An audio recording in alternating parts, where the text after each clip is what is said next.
Bonjour à tous et bienvenue dans cette vidéo. L'objectif de cette vidéo, après vous avoir expliqué ce que c'est des structures, ce que c'était des order blocks, on va pouvoir parler d'un outil qui est très intéressant et surtout très important finalement à utiliser quand vous allez pouvoir trader de la smart money. Ça va être ce qu'on appelle un POI. Alors un POI, qu'est-ce que c'est?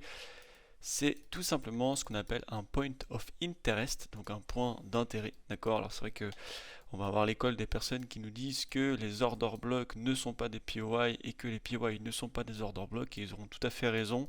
Certaines personnes ne vont pas identifier les order blocks comme justement j'ai pu vous les apprendre, ou les POI comme je vais vous les apprendre, mais finalement qu'est-ce que ça peut faire? L'objectif ici, c'est que justement vous sachiez décomposer la stratégie, et à mon sens, de par ma définition et de par ce que j'ai appris, un POI est tout simplement le point d'intérêt sur lequel vous allez rentrer. Donc je vais vous faire une petite parenthèse pour vous expliquer justement les deux différentes écoles qui peuvent être présentes finalement dans la finance à ce niveau-là. Donc on va retrouver justement la première école qui va nous expliquer que les order blocks sont exactement la même chose que les POI, d'accord? Donc ils utilisent les order blocks comme des POI, et à ce moment-là, il n'y a pas de souci, d'accord? On va pouvoir donner un exemple juste après.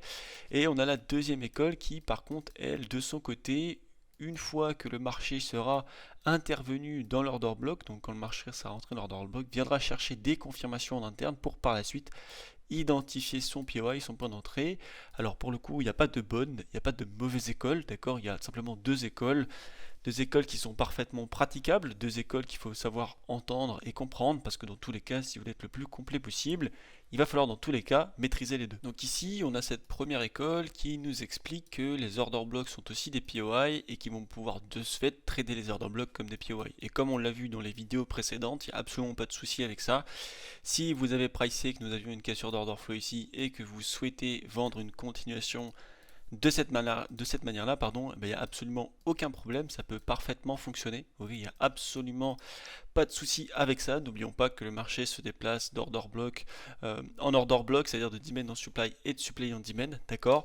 Maintenant, on va pouvoir peut-être réaffiner un petit peu justement cette première école en expliquant que une fois que vous avez de ce fait trouvé ici potentiellement une supply qui vous intéresse, partons du principe que c'est une supply, vous allez en interne pouvoir définir quelque chose d'un petit peu plus précis, et ça c'est ce qu'on va pouvoir appeler le POI. Donc par exemple ici on se met en 4 heures, d'accord, et donc de ce fait en 4 heures ici, donc on va encadrer vraiment le mouvement qui nous intéresse, plutôt celui-ci, d'accord. En 4 heures, vous avez effectivement ce genre de choses, tac, et en interne, vous voyez, on a ce genre de choses. Bon, c'est justement ce genre de choses à laquelle je veux aujourd'hui vous initier. C'est que à la place potentiellement ici d'avoir une position qui va avoir un risque to reward ici de, hop, on va y arriver, tac, de 2,26. Si vous venez chercher beaucoup plus de précision en interne, vous allez identifier une supply beaucoup plus haute finalement dans justement cette très grosse supply, d'accord? Votre point d'entrée initial, donc celui-ci partant du principe qu'il soit là, d'accord?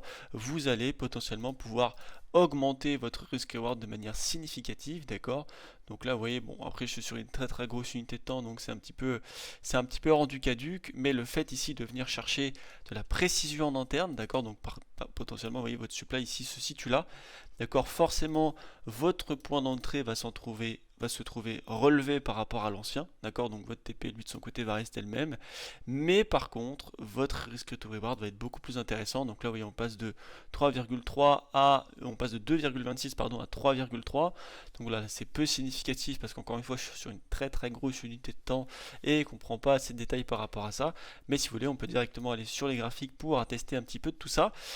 Par exemple ici sur le gold, tac, donc on va supprimer peut-être un petit peu tout ça. Voilà, super. Donc ici sur le gold, pardon, voilà, parfait. Donc on est dans cette supply, ok, et on va essayer finalement de venir chercher un petit peu plus de précision pour trouver une entrée potentiellement beaucoup plus précise, d'accord. Et donc ici, on peut voir qu'on avait une très grosse supply daily, d'accord, donc à laquelle évidemment il fallait faire attention, celle qui pouvait nous intéresser. Donc on avait potentiellement, encore une fois, dans l'école numéro 1, un trade à prendre de cette manière-là, potentiellement jusqu'ici, qui ici nous amenait à un risk to reward à 5,73, d'accord. Donc retenez-le, le premier RR est de 5,73. Maintenant, si on va chercher un petit peu plus de détails, ce que je vous conseille, c'est d'aller chercher l'unité de temps inférieure. l'intérieur, d'accord? Donc ici, oui, on est en daily, on pourrait passer en 12 heures si ça vous intéresse. Donc vous voyez ici en 12 heures, très très intéressant. On aurait de ce fait une autre supply sur une autre unité de temps, mais que cette fois-ci nous n'allons pas décréter comme étant une supply, mais décréter comme étant plutôt un POI, d'accord? Ça va être un peu différent. On a la supply en daily. Quand on se met en 12 heures, donc on divise finalement l'unité de temps par deux, on retrouve une sorte de supply que nous n'allons pas appeler supply, mais POI, d'accord? Et donc là, à ce moment-là, notre entrée pourrait beaucoup plus finalement se situer ici, d'accord? Donc on peut voir que là, pareil, le stop loss au-dessus de la structure, on va chercher beaucoup plus bas, tac tac tac, alors on va aller chercher beaucoup plus bas, pardon. Il me semble qu'on devait aller chercher jusqu'ici, je ne sais plus exactement où situer notre TP, bref, peu importe, tac tac tac, il me semble que c'était ça, tout à fait. Vous voyez que là, on a un risque to reward de 6,09, d'accord, évidemment avec le même stop loss. Donc vous voyez qu'on augmente finalement nos risques to reward. Donc là, encore une fois, si vous voulez, nous ne sommes descendus qu'en 12 heures. On va essayer de descendre, si vous voulez, en 6 heures. Ça peut être intéressant. Donc après, encore une fois, il ne faut pas trop non plus, on va dire, diminuer l'unité de temps, parce que qui dit diminuer l'unité de temps dit aussi diminuer potentiellement la moyenne et donc, si vous voulez, les probabilités de pouvoir être dans votre position. Mais si vous voulez, ça c'est un travail que vous ne pouvez faire qu'à partir du moment où vous avez déterminé votre order block, d'accord, avec votre potentiel retournement, votre biais et donc forcément la précision que vous allez vouloir y amener, d'accord. Et donc ici, vous voyez bien que là, on pourrait être encore plus précis, potentiellement prendre cette bougie, d'accord, parce qu'on le verra plus tard, ça délivre ce qu'on appelle des imbalances, d'accord, du déséquilibre du carnet d'ordre. Donc là, on pourrait mettre notre entrée ici, et évidemment, toujours notre stop loss au-dessus de la supply, d'accord. Et donc là, par exemple, si on va chercher ce TP, vous allez voir que là, ça va être assez grandiose, on est à 8,42. Donc on rappelle que le premier risk to reward était à 5,73, le deuxième à 6,09, et donc le troisième ici à 8,42, d'accord, donc c'est quasiment 3 points de plus que le premier, d'accord. Donc voilà, ça c'est comment finalement déterminer un PY plus précis à l'intérieur tout simplement d'une demand ou d'une supply, d'accord. On peut essayer, si vous voulez, de retrouver un autre exemple, par exemple ici, très intéressant, on va être sur une unité de temps un petit peu plus faible. Donc ici, vous voyez, on avait parfaitement cette supply, d'accord. Donc on va évidemment la noter, paf, parfait, voilà, super. Donc on avait cette supply, là, effectivement, on a le marché qui vient rebondir à l'intérieur. Ici, si nous allons, par exemple, tac, on va retirer l'élément, super. Si ici, on va chercher, par exemple, pourquoi pas cette autre demand qui se situe là, nous avons un risk to reward de 3,45. Donc là, on va mettre 3,45, super. On peut supprimer ça. Une fois qu'on est ici en 6 heures, on va diminuer l'unité de temps par 2. On va se mettre en 3 heures, super. Ici, vous voyez, on a quelque chose de beaucoup plus précis. On a cette bougie-là qui est beaucoup plus précise et qui se trouve toujours finalement dans la moyenne de notre supply. Vous voyez, c'est tout à fait cohérent. Donc ici, pareil, on va mettre finalement notre supply juste ici avec notre stop loss au-dessus, notre PY pardon, ici avec justement notre stop loss toujours au-dessus de la structure. Pareil, on va venir justement chercher l'order block qui est là. Et là, vous voyez, on passe de 3,45 à finalement, tac tac tac, 4,93, d'accord, donc quasiment 5 de RR, c'est assez impressionnant. Et donc là, pareil, on va pourquoi pas venir en 1 heure, ok, chercher peut-être même encore plus de précision. Et là, vous voyez qu'en 1 heure, c'est pas possible, d'accord, on ne peut pas trouver plus de précision. Malgré tout, ce que je vous conseille, c'est, encore une fois, si vous avez la capacité de le faire, de trader justement des POI à l'intérieur des supplies. Donc vous voyez, ça, et enfin à l'intérieur des order blocks. Encore une fois, l'exemple que je vous donne ici avec les supplies est parfaitement, on va dire, possible avec les demands. D'accord, c'est exactement la même chose, mais de manière inversée. On peut essayer de trouver un exemple. Après, c'est vrai que le gold en ce moment, c'est un peu une hécatombe, donc ça risque d'être un peu compliqué. Tiens, on va essayer de trouver cet exemple. Voilà, super. Donc là, vous voyez, on a une demand ici qui prend place. Super. Donc ici, on a le marché qui vient rebondir à l'intérieur. Trop bien. On va se mettre, pourquoi pas, oula, j'ai pas fait de replay. J'espère que je pourrai aller jusque là-bas. Tac, tac, tac. Je pense que ça va pas être possible, hein. Je pense que ça risque d'être un petit peu compliqué a priori. Hop, on va essayer de. Est-ce que c'était cette demand ou pas? Non, il me semble pas que ce soit cette demand là. Je crois qu'on était en plus haute time frame si je dis pas de bêtises. Tac, tac, tac. Si, je crois que c'était cette demand. Tout à fait. Bon, on va y aller. Hop, super, c'est en juillet 2023, on devrait être tranquille, voilà. Super. Donc, on a justement ici apposé notre demand, d'accord, trop bien. Donc, on est en 4 heures. On va diviser l'unité de temps par 2. Donc, on va se mettre en 2 heures. Ici, est-ce qu'en 2 heures, on a un PY beaucoup plus précis? Alors, oui, tout à fait. On aurait pourquoi pas celui-ci. D'accord, bon, effectivement, hein, si vous voulez, on était en 4 heures, on divise par 2, donc 2 bougies égale à 4 heures, donc c'est pas très intéressant. On pourrait pourquoi pas se mettre en 1 heure. Là, cette fois-ci, on divise par 4, d'accord?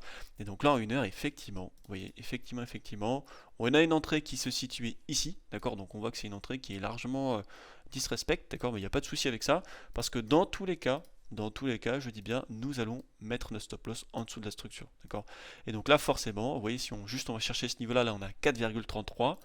D'accord? Alors que si justement on va hop, chercher le même niveau ici, nous ne sommes qu'à 2,59. Donc on augmente notre risk reward par 2. Voilà, ça c'était pour la première école. D'accord? Donc encore une fois, il y a deux solutions. Soit vous tradez les order blocks comme justement je vous l'ai appris dans la première vidéo, on va dire en continuation ou quoi que ce soit. D'accord? Soit justement vous venez, on va dire, préciser encore plus votre order block et identifier un PY en interne. Et donc justement ici notre deuxième école qui entre guillemets est celle que je pratique, d'accord, dans tous les cas c'est deux écoles que je pratique communément. Maintenant la deuxième école est celle que je respecte et que je pratique le plus, ok.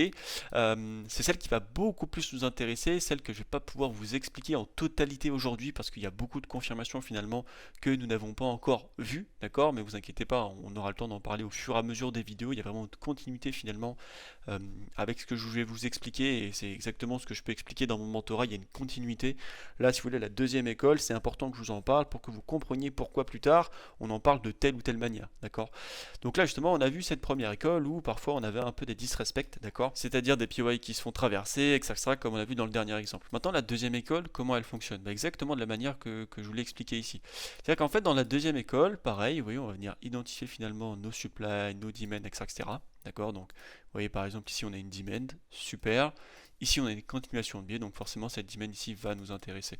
Et donc là en fait, si vous voulez, on ne va pas venir finalement dans l'order block en lower time frame venir identifier si on divise par 2 ou par 3 ou par 4 l'unité de temps dans l'order block. Non, non, c'est pas du tout ce qu'on va attendre. Nous ici ce qu'on va attendre, c'est tout simplement le fait que le marché vienne tout simplement dans l'order block, d'accord, et vienne finalement ici nous créer des confirmations d'achat. D'accord, donc ce qu'on va appeler plus tard communément le wick-off, accumulation, distribution et tout le reste, d'accord.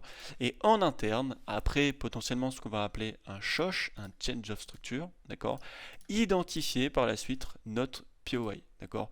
Et donc là, si vous voulez, le risk to reward peut vraiment exploser, peut être peut-être parfois 5 à 6 fois plus intéressant que l'achat sur un order block classique ou même sur un POI d'order block classique, d'accord. Et par la suite justement on va venir target des plus hauts. Donc là finalement les seules choses que vous ne savez pas encore et que je n'ai pas abordé en vidéo, c'est finalement toute cette partie ici des différentes confirmations. Ça va pas être quelque chose qu'on va voir tout de suite, d'accord. Je m'arrête là pour l'explication de la deuxième école parce qu'on en parlera plus tard. Dans la prochaine vidéo on viendra parler des liquidités, les reprises de contrepartie et tout le reste, ce qu'on appelle les principes de liquidité, d'accord. On reviendra un petit peu sur la définition du zero sum game et j'en passe, pour par la suite évidemment aborder un petit peu toutes ces confirmations là. Voilà, donc là encore une fois ce qu'on a vu c'est les structures, les order blocks, on vient de voir les POI, donc on a vu l'école numéro 1, on a vu l'école numéro 2 en partie, d'accord, parce qu'encore une fois ça va être quelque chose que vous allez comprendre avec beaucoup plus de précision par la suite, d'accord, et je pense qu'on est bon. Voilà, si jamais il y a des questions, n'hésitez pas, j'espère que tout est compris. Donc pour résumer, vous voyez, on a l'école numéro 1, order block égale POI, mais je vous ai quand même appris ici à venir finalement préciser un petit peu plus vos points d'entrée pour améliorer votre risk reward, d'accord.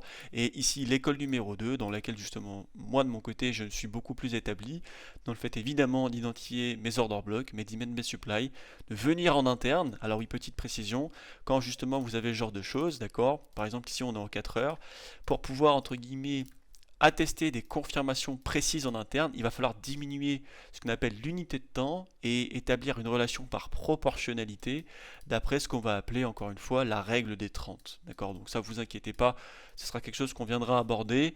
Par exemple, quand vous allez être dans une demand ou dans une supply en 4 heures, il sera beaucoup plus convenable de descendre l'unité de temps, donc potentiellement de venir entre du 8 et du 15 minutes ici en interne pour identifier des confirmations. D'accord, parce que par exemple, si on reprend tac cet exemple, d'accord, et qu'on se dit tiens, ici on est en daily, d'accord, on va essayer d'identifier un changement de structure.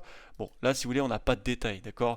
Par contre, si ici on vient en 45 minutes, on a beaucoup plus de détails, d'accord, et c'est ça qui va nous intéresser finalement au fur et à mesure des vidéos. Voilà, bah écoutez, j'espère que c'est compris, j'espère que cette vidéo vous a plu. Encore une fois, pour toutes les personnes qui auraient des questions, bah n'hésitez pas à venir sur Instagram, n'hésitez pas à venir sur ce que vous avez envie de venir, d'accord, à poser vos questions en commentaire, ce serait avec grand plaisir que je pourrais vous y répondre. Si jamais il y a des sujets de vidéos que vous avez envie que j'aborde, bah n'hésitez pas non plus, ce sera avec grand plaisir de pouvoir, entre guillemets, vous aider dans votre continuité finalement de trader ou tradeuse. Encore une fois, c'est ouvert à tout le monde. Voilà, bah écoutez, passez une bonne journée ou une bonne soirée suivant l'heure à laquelle vous allez voir cette vidéo et on se retrouve plus tard. Ciao ciao.